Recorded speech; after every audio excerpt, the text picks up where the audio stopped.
The end of summer may seem so far away, but actually it'll be here before you know it. And if you don't enjoy growing flowers from seed, or you don't have the time, the space, the patience, all of that good stuff, you can actually buy plants now from your local garden center. Go ahead and get them in the ground, and then you'll be guaranteed to have color come the end of summer.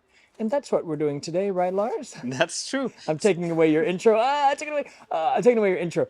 And we want to show you some great combinations that you can plant now for end of summer color. Sorry, your turn. Okay, thank you. So first up, one of our favorites is Delphiniums. I think a lot of people really love that one. And it's really that gives you that cottage garden feel, and it comes in so many different colors. We have it in whites, pinks, dark blue, you name it. There's so many different colors. And like some of these perennials, not all of them are up yet, but this one is actually, you can see the foliage is really great now. And when you buy these ones, make sure that you really loosen the roots in the bottom, because it has been sitting like growing down there like that in the ground. So loosen that up. And a great thing, if you want to have this pot, you can also go ahead, once it's a little bit bigger, you can take cuttings of it if you want to experiment with that.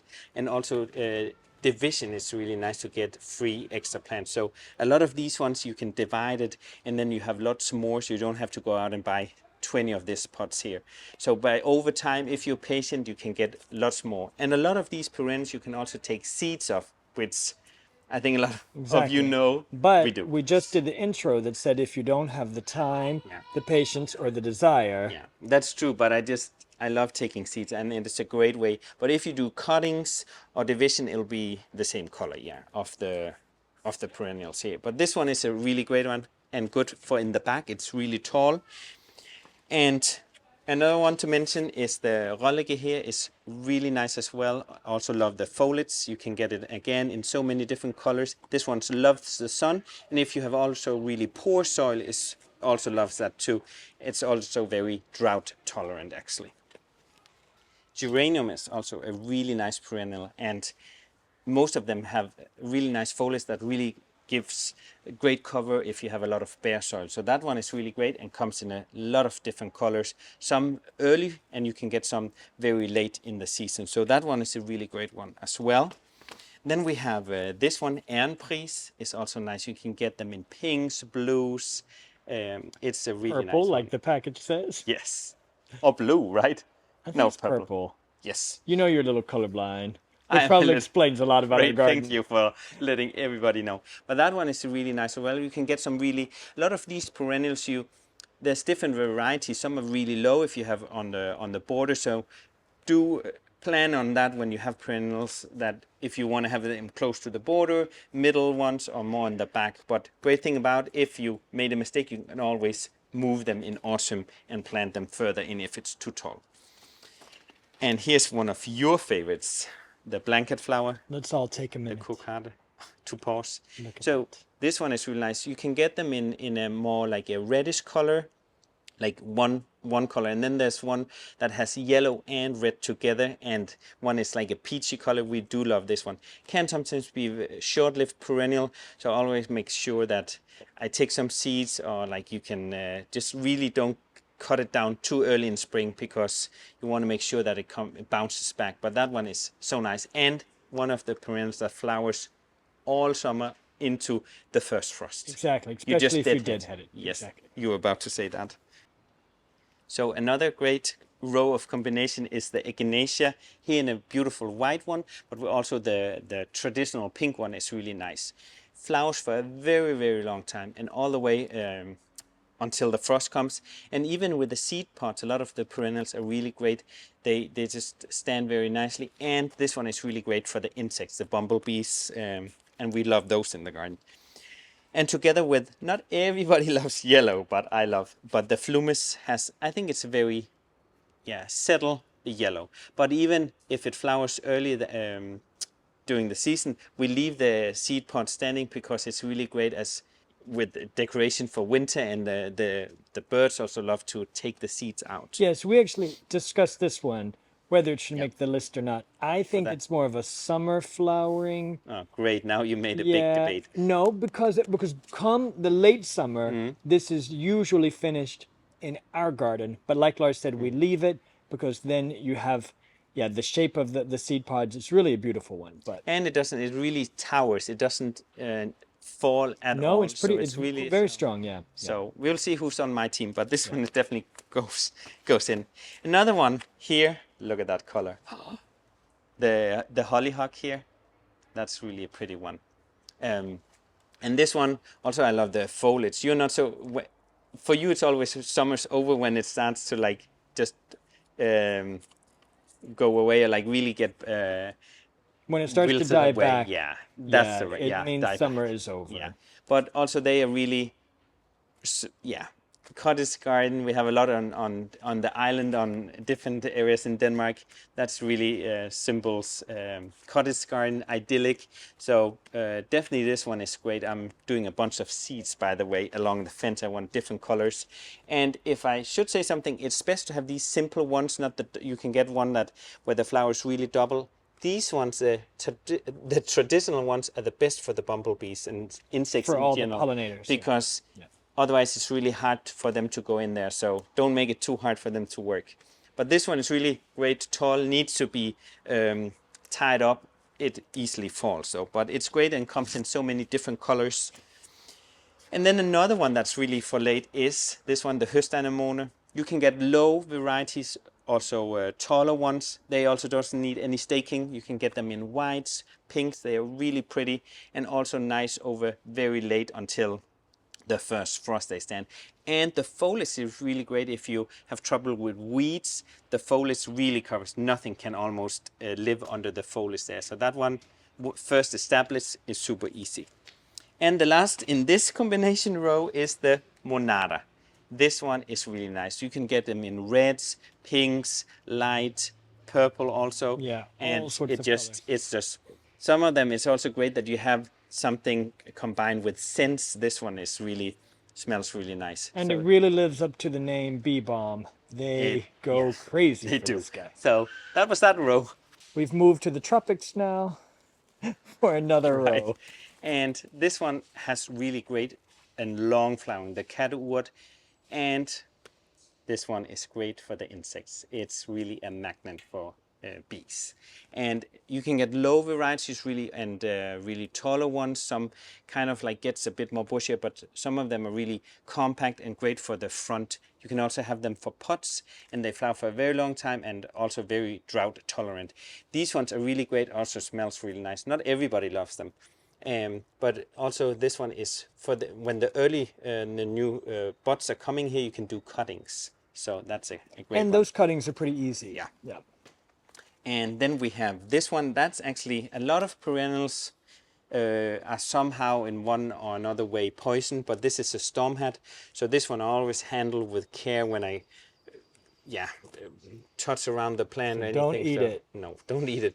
And it also has like almost looks like a delphinium, but we have it in the back and they kind of spread. You can also collect seeds, and I have it in a pretty white, but also in a cloudy. It's like blue and white. This one is also really pretty. Reminds people about the delphinium, but this one flowers really, really late, like September, October, and all the way into when the first frost comes. So that one is really nice. And in a big group, they don't fall. And for the late insect, it's really great. Then we also have, that's also very cottage garden. The Oxeye here is really nice. And you can get really tall or really low varieties, have them in a group. Sometimes I need to have a little staking so that they don't fall over, but that's just also a very cute one. We don't take them in as cut flowers. I feel they have a little funny scent actually. So these ones stay out in the garden, but it's super pretty.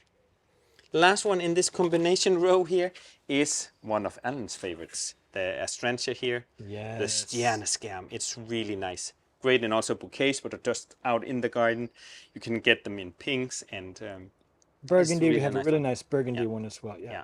So that one is really nice. Also great as self seeding everywhere, but they need cold certification. So out in the garden, they come out in spring. So do be aware when you weed around it.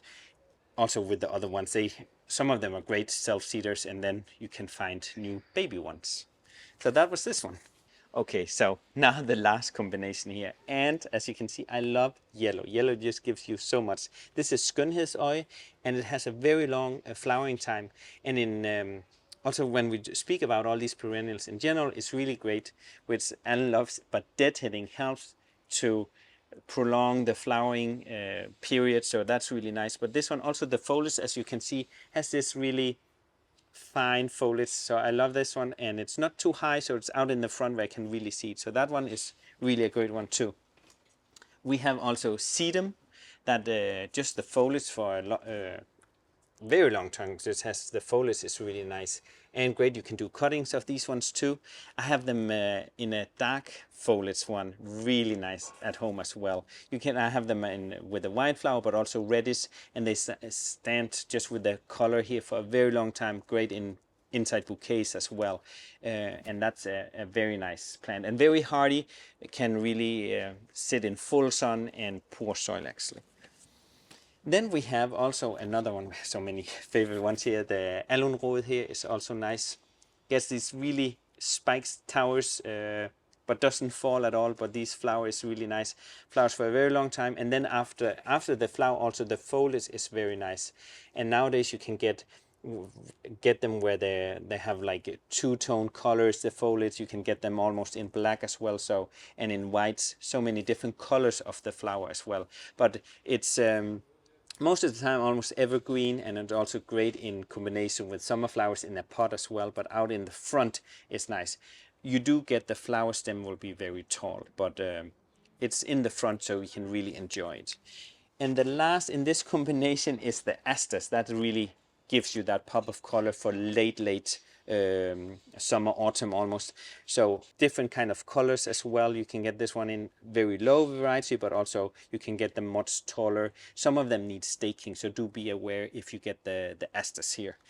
And I just want to mention in the end here before we finish up, also what I really recommend getting some perennial grasses like fountain grass, elephant grass. There's so many different now. It looks very sad, but it's been cut down and then it's starting to sprout again. And a lot of them will have these almost like a tail in late autumn also. So that'll give you a lot of structure in the garden and color even in pots, but out in between mixed with your perennials are really great.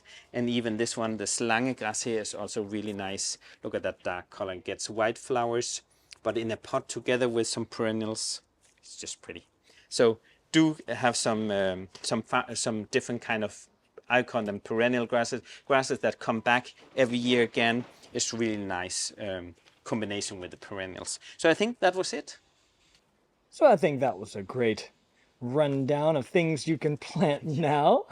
I try not to interrupt you too much, but there's some great plants there that you can plant now and go ahead and guarantee that you'll have color come the end of the season. And this is just a tiny bit of ideas. There's so many that they didn't have here that I couldn't show, but yeah, the list is long. There's so many great perennials for the whole season. Exactly, and planting them now is the best. That way you're going to go ahead and get that color, go ahead and guarantee it. So whether you want to start collecting seeds, cuttings, etc., otherwise just go to your local planting center. The good thing about perennials is you'll make the investment now. These are around 4 for 100. I'll put the math on the screen.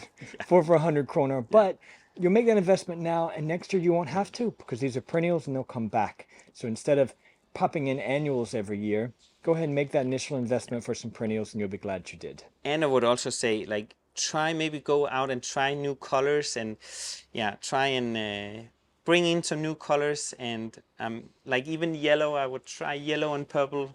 Put some new colors in your garden. I think you're gonna love new color combinations. Great, good idea. So thank you guys so much for watching. Let us know what you're planting this time of year.